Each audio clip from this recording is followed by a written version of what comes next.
Welcome if you're here for the first time. I'm Brian Brown. I'm the founder of Partner Philosophy. You'll see on the screen here one of the slides that gives you a small indication of what I do for a living, which is, as anyone like a old 90s kid like me that grew up and saw the movie Hitch with Will Smith? Yeah. So I was talking about this with my wife the other day, and she's like, "You need a better tagline. Like your business is like too. It's like too wordy." Thank you. See, I'm using too many words to say what she said. And so we came up with that. I'm basically the Hitch for business owners. So it's like, if you suck at networking, I can help you. And so I help like the commoner do networking right. That's a lot through self-hosted events like this one, if you're at Burning Questions.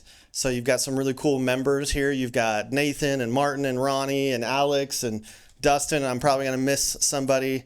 Don't hate me if I didn't call your name out, Travis. But appreciate it. Give a round of applause to our secret sauce members who invited you guys all here. This is a great time to be here because it's like right in between when everyone's doing something else, right? It's like you just went on vacation and then everyone's like back to school the next week. So I was telling Dustin earlier, it's like, thanks for choosing Burning Questions today. Like there's a competitive spirit in activities right now, right? Of what you could do on a Wednesday. So we're glad you're here. I will say we've done, again, like 23 of these, I think. And by far, the people that are in person always find the meaning in it. I mean, it's just, it's worth the effort to make it here. You know, we've got a great person to come up today, McKay, and talk to us. If you've been here or not, you know we're super casual. I don't do super long intros, although this is probably the longest one I've done in a long time. But we just love to get McKay up here and talk through a little bit about life, business, what he's up to. You guys are welcome to chime in. You're welcome to walk back and get more wings. I also say you're welcome to come up and try the hot sauces as we try them. McKay and I are going to try and get through it. We'll see how high we go on the hot ones scale today. Although my doctor said I can't do the crazy one, which I've just forgot the name of because it makes me sweat. But I'll tell you about it later. So let's get McKay up here. Give him a round of applause.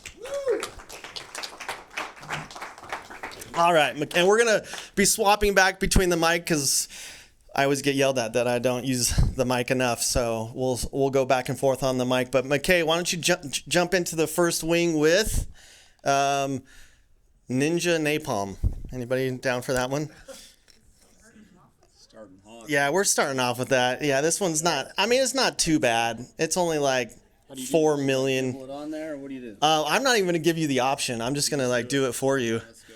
But you're welcome to take as many or as little bites as you want before we jump into the first question. So, again, I've got a few questions that we'll hit McKay with, and I'm going to jump into it with him, but I'm going to make him do it first.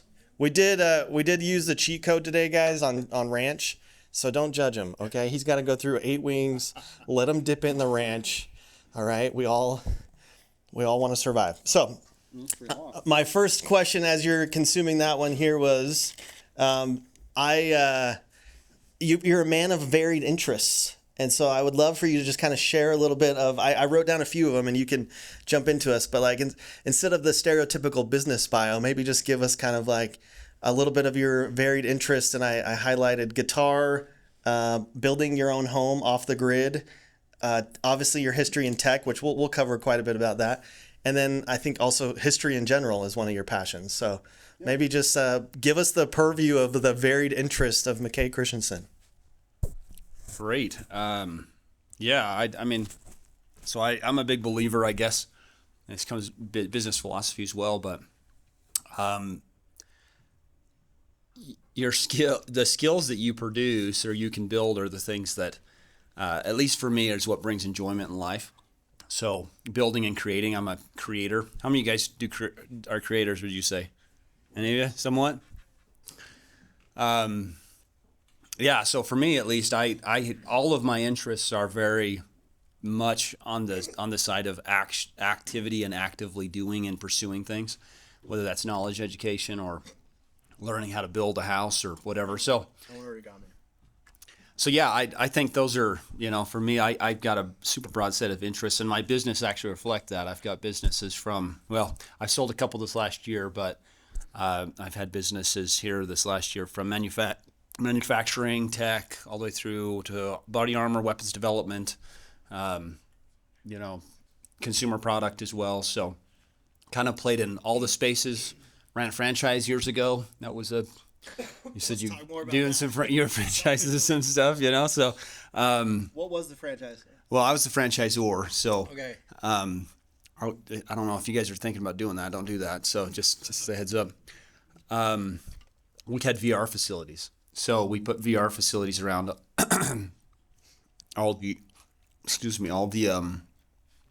we did mostly malls. So we'd go into malls, we'd go into all the places where they couldn't figure out what to put in there anymore. Right. And so they were just like, what do we do for a facility? If you think about the malls right now, they're just empty. Yeah. They've been trying to figure out what to put in them. So we had these VR facilities. We'd go put in them all over and end up franchising that all over the country. A few outside of country, but I'm glad to be done with that one. That was interesting. But yeah, we actually took that tech and then evolved that to sell into facilities that were entertainment venues as well. So when COVID hit, we had several hundred facilities with our virtual reality entertainment equipment. We had one of the largest licensing platforms for content that we built kind of ground up as if it was like an iTunes. And then COVID kind of killed that market pretty hard. So watched a lot of the guys. Yeah, I watched a lot of the guys that we worked with go out of business. So how'd that? I mean, doesn't it get worse every time you speak with the wing sauce? Yeah, it's pretty hot. Do you want to do another one? It's early to be struggling. Yeah. Well, it'll be a struggle then. I did skip a little bit for McKay, so Nick told me to do it. Nick, one of our secret sauce members, works on RedSky Engineering, which is one of the companies that McKay gets to work with and lead. And so, why don't you kind of give us, as you take your second wing, a little purview of how RedSky Engineering came about, and then after that, let's jump into a little bit of your philosophy on business. And this one is, if anyone's following along on your spiciness. Your hot one spiciness, Neil's Real Deal. The number one ingredient is spice. Weird. It's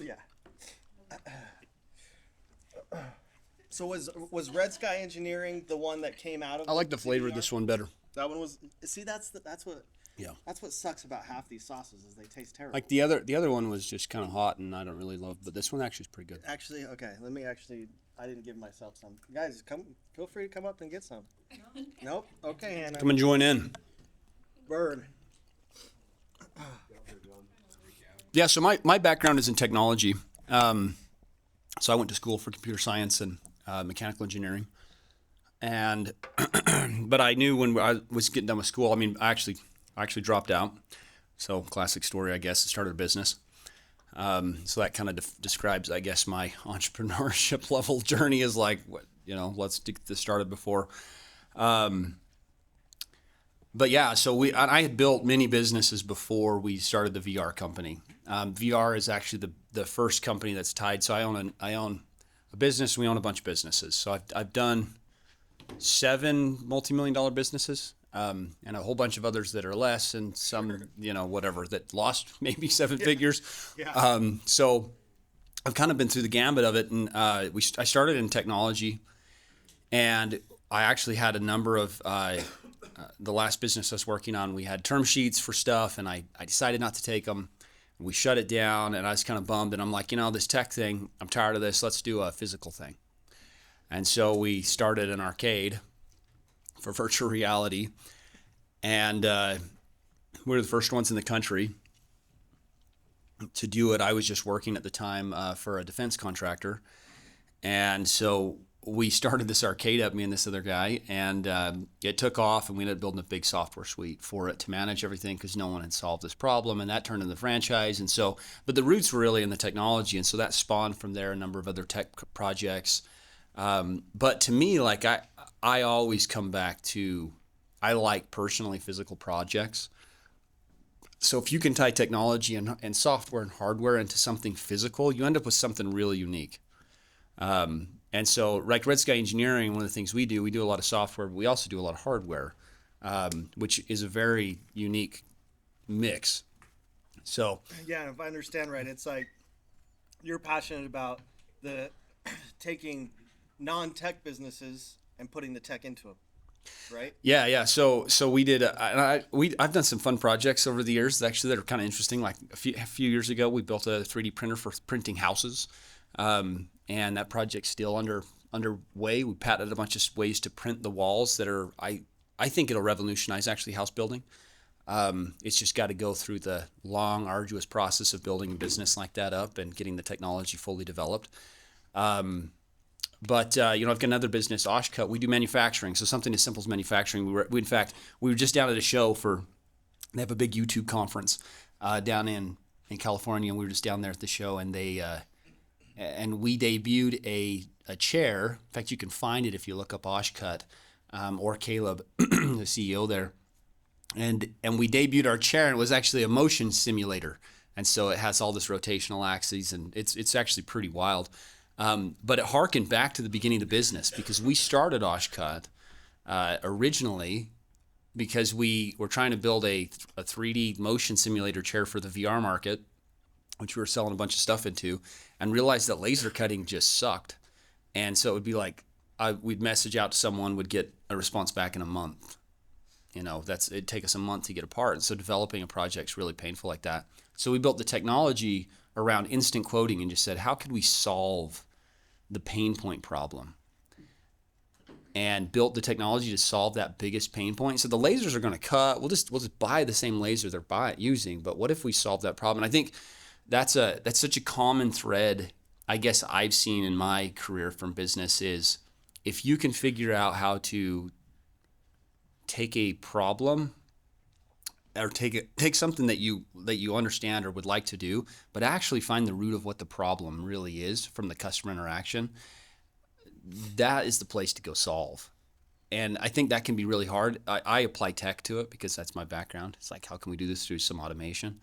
But I think that as an early entrepreneur, that's almost always the challenge is like, what is that pain point? And how many of you guys here, like, are you guys small business? How many own a small business? How about you're here working for a group? Does anyone have over like 20 employees on their business in here? Nice. So yeah, fairly small, which is great. And so there's challenges. We were talking about this before. There's challenges for every step of the journey, right? Like massive challenges, and it never ends. But when you're in that early stage, it's like you've got to just really focus in on saying, like, for example, I'm getting a bunch of countertops cut for my house. I called 3 companies. First one that picked up, I bought stuff from, right? The other ones, no one even answered the phone. I called them all several times. And so it's like, you might have the best service in the world in terms of, maybe I bought from the company that didn't have the best countertops, the best price or anything else, but they were the ones that answered the phone, right? So that's super simple, but from a customer side, like, I'm not worried about a few extra dollars here and there. I just want good product. And mostly I want to have someone I can talk to and work with, right? And so something as simple as that, and I think that's a place where it's so easy to slip, is like, how hard is it to work with your service? And if you can answer that question and make that simple, I think that transforms businesses. Okay, you ready to jump into the next one? Let's go. Okay. I already forgot what it was. This one. I think this one's more vinegar. Did you say you like vinegar or not? It smells all right. Apple caraway, Dawson's hot sauce. Oh, I like that one. This one I think is one of the tastier ones, so I'm mixing it up a little bit. Okay, one of the things you and I talked about, this was just through email, and I love the phrase that you said. You said something along the lines of, feel free to ask me about the plague of narcissism. And I just loved that you just went with that. So I'd love for you to tell us a little bit about that. And then I think you doubled down and said something about like how you're trying to conquer the world of the plague of narcissism. And so if you're so kind, tell us more about that and what you meant by it. Sure. That one's good. Is I it like good? that one. Yeah, that one's good. I feel like the first one was the hottest for sure. Well, I did I went out of order. We jumped forward. Yeah, that one's actually pretty good. Yeah, so I think you guys have probably all seen this. You've all been in business. You've all done interactions, right? Like you find in individuals that the story is like they are the main character and they're convinced of that, whether that's true or not. They're really convinced of it. And I think it does a number of things. So one is it turns off our ability to interact with other people, right? Interact with your teams. If you're always right, you're never wrong. It's always someone else's problem, never your problem. Narcissism is such an interesting thing. I feel like personally, we as a society, I mean, this is like on my personal bent, right? Like we have so much concern on like, did I get the likes and the clicks? And, we were just talking, Nick, as we were driving up, we were talking about LinkedIn and how terrible it is. Some of the classic battles, and I get on there and I'm like, everyone's like tooting their horn, and then they're like, why doesn't no one engage with my posts as I toot my horn, And it's like, well, because no one freaking cares. Like is the actual answer. Like Thanks, Nick, for not engaging with my posts. Well, he was saying, so he posted something about his daughter saying, hey, she's got a rough teacher this year. What should I do, right? And all of a sudden he's like, oh, it went my most viral post, right? Like everyone wants to engage with it. And so it's like, well, why? Why is it that no one cares about my business, but I post some dumb question and everyone wants to engage with it? And it comes back to like human behavior on a number of levels. But to me, I guess when I look at it is I really like the Stoic approach, where effectively it's like life is at its raw is like you're naked in a field freezing to death, And so everything on top of that is something you have to work for and or are given, right? And so this is the base level. So you got to come back down to reality. Marcus Aurelius used to sleep on a hard floor, even though he's the emperor, to remind himself of like the bed really is nice. It's a lot nicer than this stone floor. And I think there's a really important thing that happens as you start finding success. It's really easy to believe like, well, I'm the cause, right? And then of course, then what happens is then your next month sucks, and so are you still the cause, right? Yeah. So it's like you end up with narcissism and nihilism, and this just brutal whip between the two. So to me, how you combat that is, at least in my view, and again, this comes back to like personal side, little bit less business, but more personal. It's like on a personal level, I like to do physically hard things. So one of my favorite activities, and a lot of people think I'm crazy, but maybe I am. But, as soon as it starts snowing, like I get the chainsaw and we go up in the mountains and cut wood. Because you haul wood out in the snow, like it's amazing. It's freaking brutal. But it's really, really amazing experience. Are you doing this naked? I am not naked. I just went that. By the end, you feel like you might want to. You're sweating to death, Like, he must be doing it naked. Yeah. But yes. I haven't done it naked. I mean, it'd be interesting. No, it's okay. We have saunas for that. So, yeah, naked in a chainsaw is concerning, right? Yeah, there's some real concerns there. At least pants. Okay, yes. Yeah. So I think there's a physical aspect of life that we forget about, and this is why for me, like I've been building my own home. When I say build my own home, like we sawed the timber for the house on site. Wow. 80,000. We had 80,000 pounds of timber brought in, and we sawed it all there on site. They're big 40-foot spans. We built these huge timber structures. Anyway, and so like I'm involved physically every day with this project, and I drag my boys. I've got a 12 and a 14 and a 9-year-old boy, and they get to work, And again, it's like, the other day they were putting insulation in I have some excess insulation that needs to go in the garage. That hasn't been put in yet. It needs to get out of the rain, So like all these bundles of insulation need to go into this shed over here. And it's like, that's a hard job. It's a lot of work. Insulation sucks if you've never dealt with it. And so, it's like they're out there, it's 100 degrees dragging this stuff around. But the point of that is, in my view, is it's really hard to think that you're the center of the universe when you're getting your ass kicked, right? Like when you're just getting beaten by the physical world around you. It's really hard to think you're the most important thing. And so it allows you to step back and say, yeah, you know what? I I need to better myself to be able to overcome the obstacle in front of me. So that's my view of it, at least on more of a personal level. I think it equates into business too, right? Like it's easy to, again, get kind of high on your own supply or whatever you want to call it. And then you become really terrible to work with, right? I think, has everyone probably worked with someone like that or interacted with them, right? Yeah. It's like, this person is really hard to work with. And so as I've had a lot of businesses, I've had to try to work with, so in each of my businesses, I hire people in to run them, and they get ownership, and, so they become business partners. And so at one point, I don't know how many business partners I had, like dozens, Yeah. And so it's like, how do you work with all these people? Right. And really, like, intense situations, you're trying to move a business forward and be successful. And so there's a lot of battles to be had. And so I think, again, it's like, if you're just the one that's always right, never wrong, it's really hard to deal with that. And I think a few years ago, I had kind of that awakening moment where we lost a lot of money on a project. And I stepped back and I was like, you know what, this really was my fault. Right? Like, I mean, other people did stuff, but at the end of the day, like, they were my decisions. It was my choices that we did or did not do.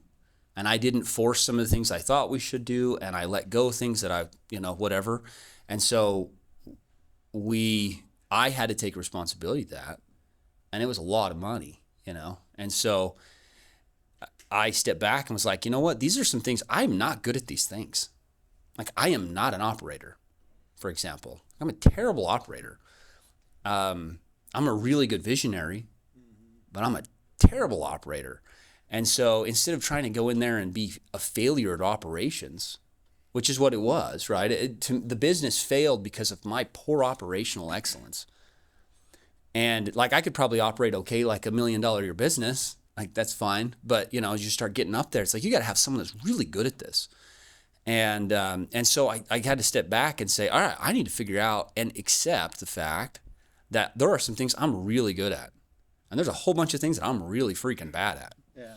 And so if we're in meetings now, we're in executive meetings, like everyone knows you are allowed to laugh and make fun of me at something that I'm doing, because I'll be the first to call it out. Like, yeah, you know what, that's my bad. We kind of all know how this is going to work. We got to get someone else over this, right? Like, I can cover it for a second, but this is going to end in disaster if I am still in this position come a month from now. So who's going to fill this? What do we got to do for this role, right?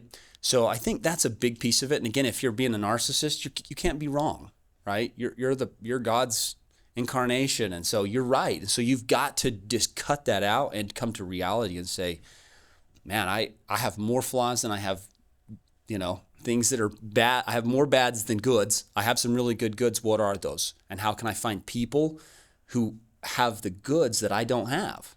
And then accept that I might not have the right answer, because if I did, I'd just be doing that job, and I've already admitted I'm bad at that job. Yeah.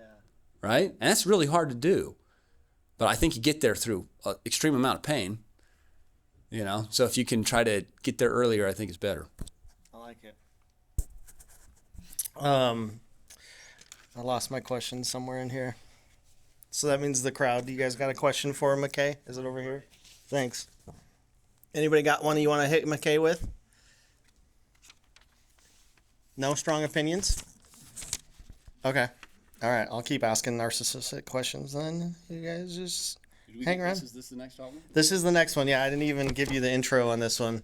This is the Hot Ones Classic, which I think is supposed to be more of, if I remember right, was more of like a traditional barbecue one. Or not, sorry, buffalo.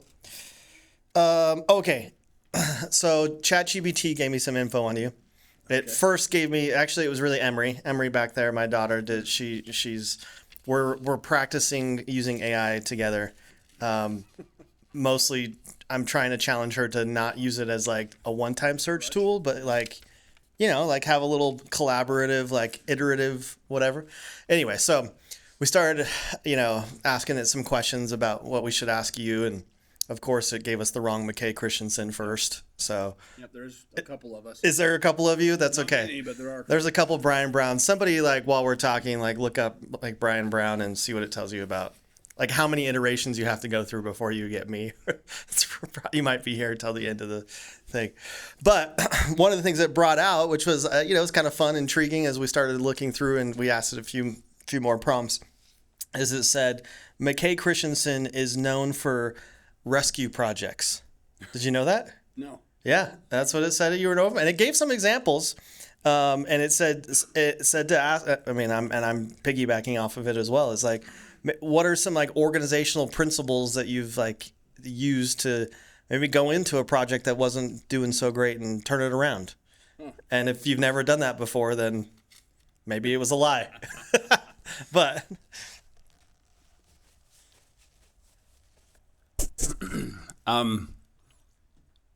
I don't know I don't know if I'd describe that as the best example of stuff I've done, but that being said, I do that with my companies.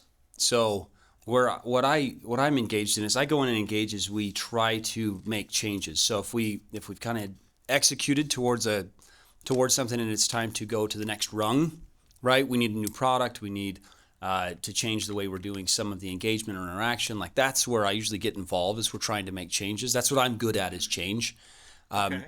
I have a tendency to instill so much change so fast that if I were full-time on projects, they'd rapidly get overbearing for people, so they can't execute in timing, which is why I'm able to float across a number of things. I can run across a number of businesses, and I can go and engage on critical topics, and then the operators can then take that chaos, mull it out, and to smooth it out. But as you guys know, like your business is, in terms of core principles for that, is that I do have a core one. It's as simple as for coding. And it's that like you can't beat the big competitors with their own game, right? So if you're just playing the same game as they're playing, you're just copy pasting, like you're not going to win. They're going to win, right? So a lot of the advice out there is given by that perspective, from that perspective. And so innovation dies as companies grow. Almost always, all big companies almost exclusively gain innovation by buying it. So some of them will innovate on some things, but the vast majority is they go and they acquire smaller companies and bring that technology in-house. And so it's like an interesting problem. Like, why does that happen? And so, my solution to that is that whenever I come into a problem and a business saying, how do we solve this? We have to change something we're doing. It's, we need to look at stuff in a different perspective. And that can be really hard to do. And how you and explaining that to like, hey, here's a principle that you can go live your life by is really hard. Outside of, if you're doing the same thing as everybody else that you can see, then it's going to be really hard for you to break out of that, right? You need to find something that is a large potential return. So if you put something in, what you potentially get out is substantially more, not just break even. In fact, so we had an interesting experience with this. So we poured concrete. I do all my own concrete work too. I poured about 30,000 square feet of it last summer. So I pour a lot of stuff for folks. We do a lot of service work on that as well, which I really enjoy doing. It's like when you build skills, you can do it for your own money, and then you can help people with them, which is probably not probably, it's well worth way more money than the money. But we were pouring concrete the other day, and we shorted the concrete by a yard. And it was my call. The truck could only hold 11 yards. I calculated we need 12, showed up with 11. It's like, well, we're going to have to go. We were short. It was okay. We had another pour was coming, so we threw another yard on. But the problem is typically when you order concrete, if you haven't ever done it, you typically want to order a little extra because it's not good to run out. Well, we had shorted it, and I was piggybacking on someone else's concrete load because I'm like, I'm not going to have them drive all the way up for a yard. So with that, what happened though is the part that's fascinating with this, and again, this is such a powerful business principle, is so we ended up short again. And so I poured a little concrete out, and we got about halfway through it. So the rest we had to bag mix. Well, the cost of the bag mix is more than I could have bought an entire additional yard just in the bag mix plus the labor. So we saved effectively $50 to $100 in a good scenario. The failure was $500, right? And so I'm like, so this is a principle in business as well. That again, if you're looking for a symmetric return, So if I would have, for example, said, well, if we win, we keep $100 in our pocket. If we lose 100. Well, that's kind of symmetric, right? But in this case, we're asymmetric. So we would have saved 50 but lost 500. So that's a really crappy. You want to be on the other end of that deal. And so when we look at business, and you're saying like, how do we fix or turn things around as we go in and try to say, how do we take things to the next level? In my opinion, you should look for asymmetric returns. That can be in your skill set. It could also be within your business or subset of your business. And this is kind of the 80-20 principle where, again, you're going to get most of your revenue and most of your profit from that 20% type of work. And the rest of it's kind of just holding it up. And so the key is what are those asymmetric returns that you can get? And you want to be on the positive side of those. So when I come in, I try to look at a business and say, okay, what are we doing? What are the things that we could do that if they work really well, we spend $10,000 here, but if it goes reasonably well, this could generate $1 million, right? That's a good return. It's worth the $10,000. If we spend $10,000, and we talked about this, like maybe you're sponsoring an event, and you're like, oh, I give $5,000, and maybe I got a lead from it or two, or so that's a poor return symmetrically. Yeah. Whereas if you can go and figure out how to get something.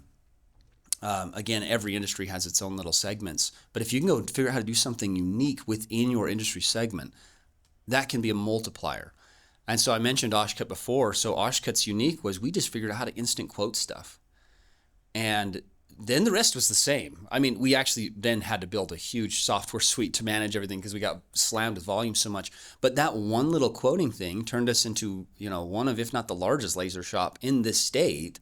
And one of the larger ones, one of the two largest in the country for rapid prototyping.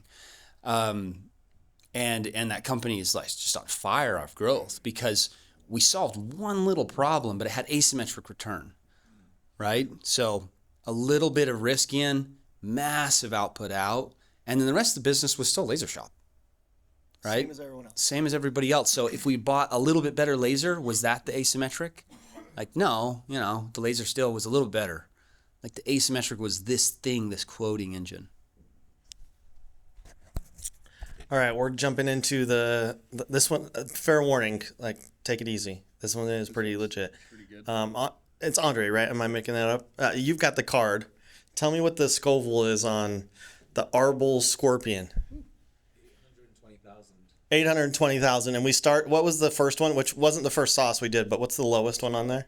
The lowest one is 1,800. So 1,000 to 820. There's asymmetrical for you. No. The lowest one, the lowest one is that classic one. We ate it a couple times ago. I'm messing it all up. When you do this 23 times, you just start doing it however the hell you want. So. Does anyone have like a business? I would love to like put.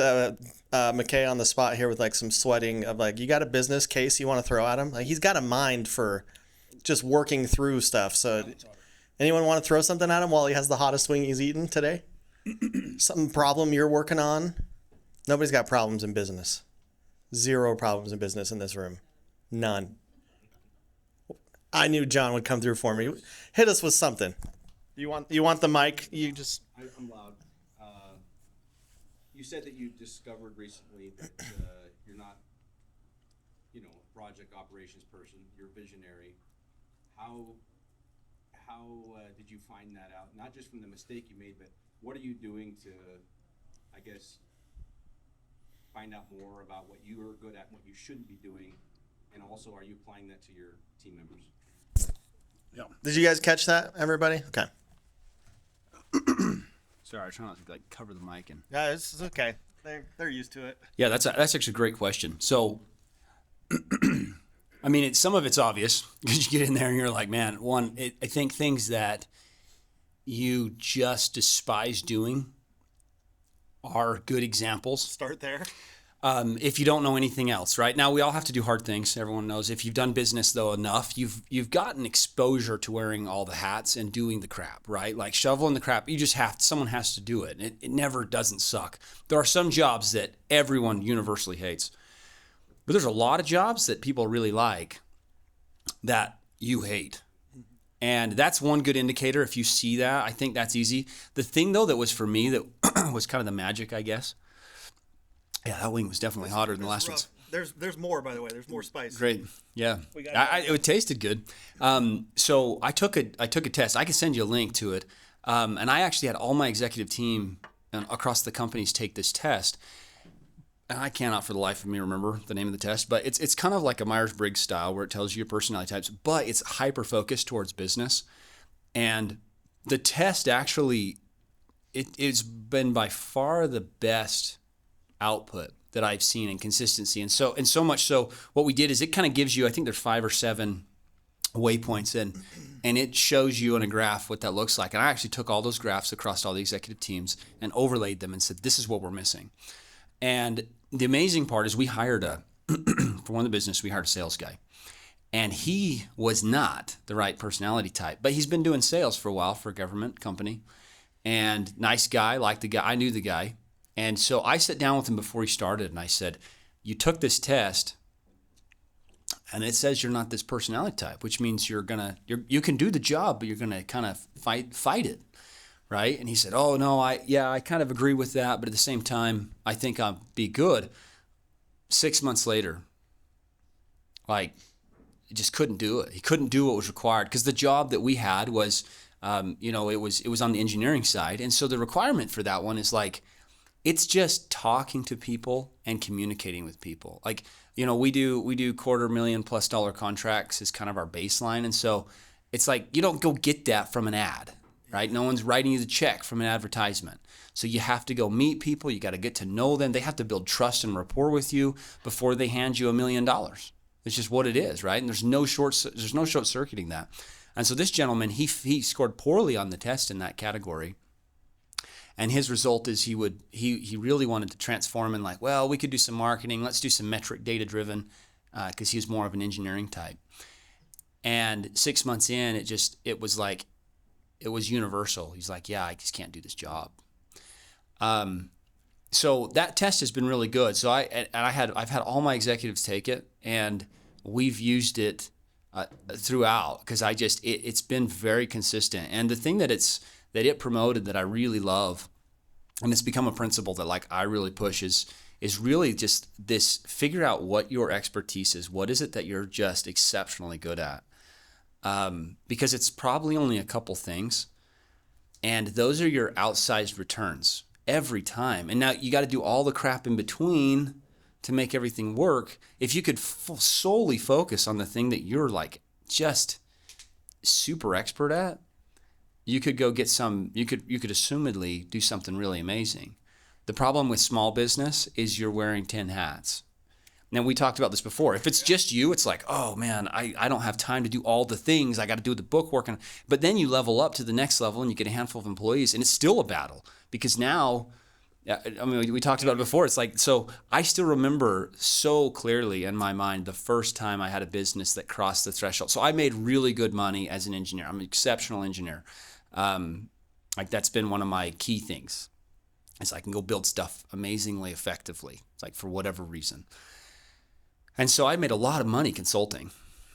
And I remember the time when we had a business and we had a payroll and I was no matter what magical crap I pull out, I cannot cover this payroll. There's just no way, me personally, even have an exceptional skill set and money-making capability on an individual level, I could ever make this payroll.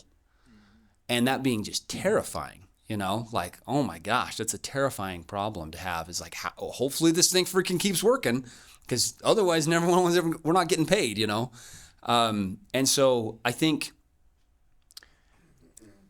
as you go up the rungs, you got different challenges, but you can start focusing more hyper-focused on your skill set.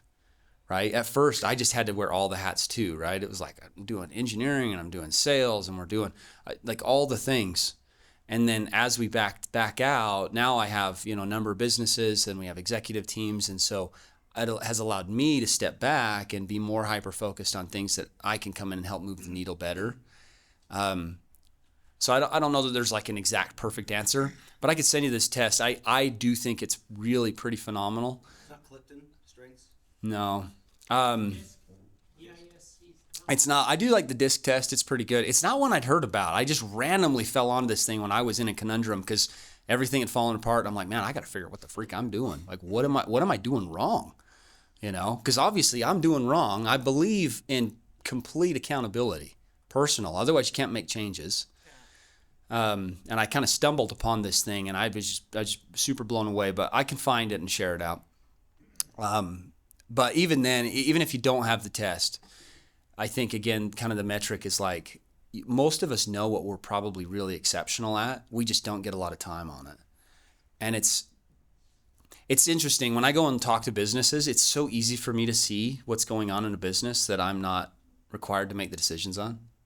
Right? It's like, oh, you should be doing that. Like that. Like, this decision is straightforward. But when you're in the hot seat, it's really, really not straightforward. And so I think if you can kind of take a step back on a personal level and say, if I can just give myself real feedback for a minute, that can help. But then you got to get your team to be accountable too, right? Because, I mean, basically, you got to take your whole executive team and be like, hey, we all suck at some stuff. We did once, that one thing I mentioned that's kind of interesting one time we did. It's a little bit of a crapshoot, depending on your team members. We had one team member that didn't like it as much as the others. But we actually went around and had kind of the compliment sandwich at a planning. So we do quarterly plannings with all the companies. And we had a kind of a compliment sandwich with the executive team. And so we had everyone go around and say, hey, this is some of the things I think that you do exceptionally well. Right? And then we had them go around and say, these are some things I think are some weak spots. And other people can tell you your weakness is pretty good if they know you well, right? They rarely do, because it's like, who's that mean of a person? But if you can go ask for it and position yourself in a situation where, you know, I'm going to give you some feedback and you give me some feedback, you might actually give me feedback because you're going to know I'm going to give you some back, right? So we're kind of agreeing to punch each other here. So that was actually really effective. We had one member of the executive staff that didn't take it well, but the actual reality is the company had outgrown that individual. And their time was limited anyway, and everyone kind of knew it. And so it really didn't illuminate anything that wasn't already known, actually. Anyway, kind of might sound a little brutal, but that's one way you can go about it. We've got probably time for maybe one last question. Aaron, you want to be the one that gives us the question? And when Aaron gives the question, McKay's going to take the Da Bomb, which is the hottest hot sauce. Actually, it's technically not the highest Scoville. Smell it. There's two more that are higher Scoville, but it's the Da Bomb, and it's the one that as you bite into this. I'll eat the whole wing. Let's go. I just want to forewarn you. It starts out meaningless.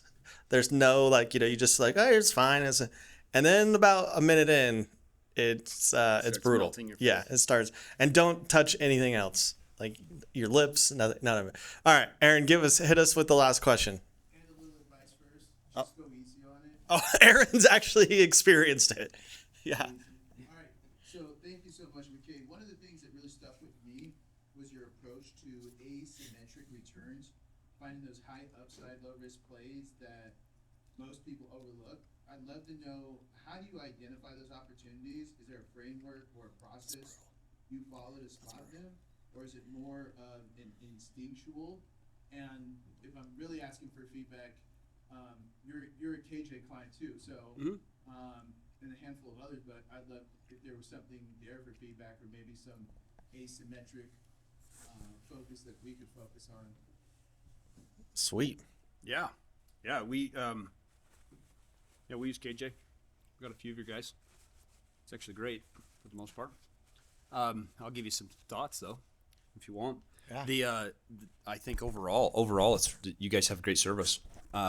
So far, we've been pretty impressed. But the thing that's the most important man, that is hot. Yeah. It's getting there. It's Like you said, it starts to accelerate. Bring some ranch. Yeah, they had milk out. And I'm like, I can't drink that. We won't make it back to the office if I drink that milk. So,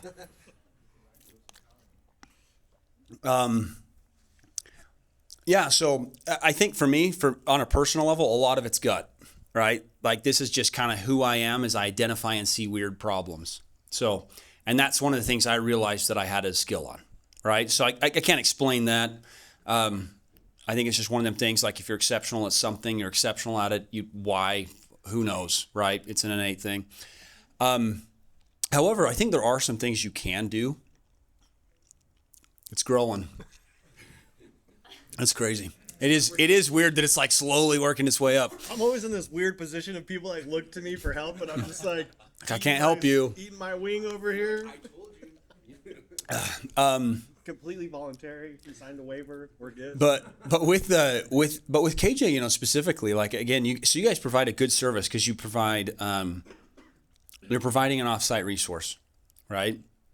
And the biggest challenge that we have as a client that uses, you know, a group like yourself is and this is the same problem we have, and there's no silver bullet to this, which is honestly the brutal part of it. Which is the case with most outsized returns. Like if they were easy, they would have already been done, right? So it's always this really challenging segment. And you guys already do some of this, which is good, but it's almost impossible to do too much, which is like pre-verification. So like we had sales the last 2 days. I've got sales calls with massive contracts. We have got to expand our engineering team. And we're going to do a number of those guys in-house, right? We always do a mix for us because we do kind of a higher end engineering. We always have a mix. We never have solely offshore. We do a mix. We do we will do only in-house teams, but we'll never do purely offshore teams. So we'll always have a mix. And so if we're going to hire an offshore guy, we have to make sure we have paired resources. And that's just how we've done our engineering. And it's worked well for large scale projects because it makes sure that they don't ever kind of get too crazy, right? They're not ever out there. The communication if there's communication issues, they're minimized, right? Instead of like you get 50 guys and all of a sudden you're like, oh crap, you know, something happened. So, but the challenge is, so like now we'll probably call whoever our person is over there and say, hey, we're going to can we interview a few more people? And the kicker is like, of course, as a client, what I want is I want to be able to grab someone that's good quality, even if they're a little bit more expensive. Like we've got a guy right now, we pay him more than some of the other guys, but he's been the best. It's like, well, because of what we do from an engineering firm, and we're not like a butts and seats team, I would take more of the expensive guy if I knew that he was good, right? Like if you came and said, well, this guy's cheaper, but he's not super good, but this guy, man, he is actually legitimately good, but you're going to pay him more money. Now, as a business side, it's like if you guys, even if you pocket the difference and you can guarantee that you do a deeper dive analysis of like, here are highly vetted people, right? Like that's an option. So again, that's a really hard problem to solve. You know, how do you vet and build an engineering team that's like floating in the wings? I understand directly how challenging that problem is. And so it's tough, but that's the actual problem, right? Like your clients are coming to you saying, hey, I need some more resources. I want to spin them up tomorrow or yesterday, and I want them to hit the ground running. And I'd like them to be, reasonably priced. And so you can't get all three. And in fact, you probably can't even get any of the three anymore, it seems like, which is fine. But that's what people want. So what way can I interact or approach you guys that would, make that process less painful and less arduous on my end, right? And that to me is like if I'm looking at you guys, because you guys have been great with us, but you've got a bunch of competitors too, right? Just like we do. So what differentiates you? Well, I'll tell you what, if you built the brand for me that said, yeah, when I go to KJ and they say that guy is good, like he's actually good. And so I'm not going anywhere else because I got to build trust and relationship and all the crap, But if I go to these guys and they tell me something and it's right? Like now you built loyalty where you're playing kind of the butts and seats game, which is a tough market, right? You're battling for price. You get premium price if you have a brand that people are like, yeah, those guys, I will pay premium because that guy cost me, I paid him for 3 months and he did crap work. And I had to, we had a before with another group, we had a guy work on a project for like a month, freaking disaster. We spent, I think almost $30,000 to fix it. And it was like, we could have paid someone the extra 30 grand to not do it wrong and not have to go deal with the client for the next 2 months trying to fix this problem. And so anyway, so for on a personal level, like that to me is an asymmetric return, because that's your interaction point. Is like, what do I want the most? Everything else is like gravy, you know? You guys do reports and stuff. Cool. Like, I don't even see them, you know? I don't even care. As long as things are working, I don't care. Someone sees them and they're appreciative of it, but it's not me. And so when it gets to my level, it's like, that's when crap has either gone really good or it's really bad. Usually it's really bad. And so I don't even see it until then. Or we need to go higher, right? And it's like, all right, we got to find guys. And so who's our go-to? Does that make sense? Yeah, that makes sense. Thanks, McKay. Thank you, McKay. And dude, well done on taking like the bomb sauce is no small task.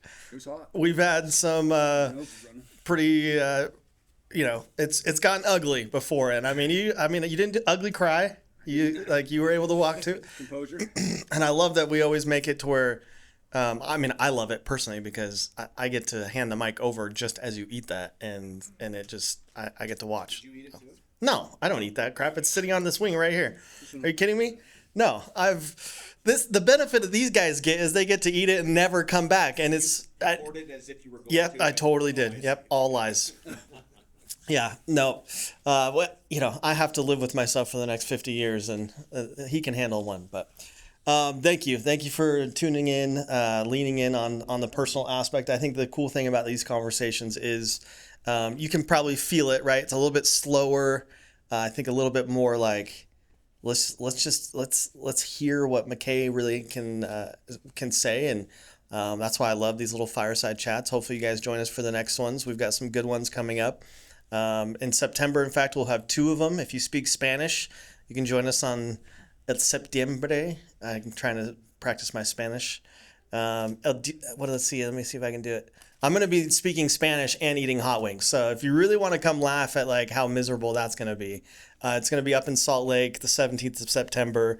Walter Franco, really cool resource who's basically the small way I could introduce him is he travels the world around fan experience. So he goes to the largest stadiums in the world and helps them build a fan experience that's way better than what it is. So he'll be pretty cool to listen to. And then if you have a dog, I hate dogs. Emery, where's my daughter? But I know dogs are a big deal in this world. So I went against my better judgment, and we're going to have the founder of Pupford, if you know that company. Fascinating story about inserting tech into a non-tech industry, dog food and treats. A local-based company. So they'll be next month, first week of Wednesday, or first Wednesday of the month. Let's give McKay a big round of applause and then stick around.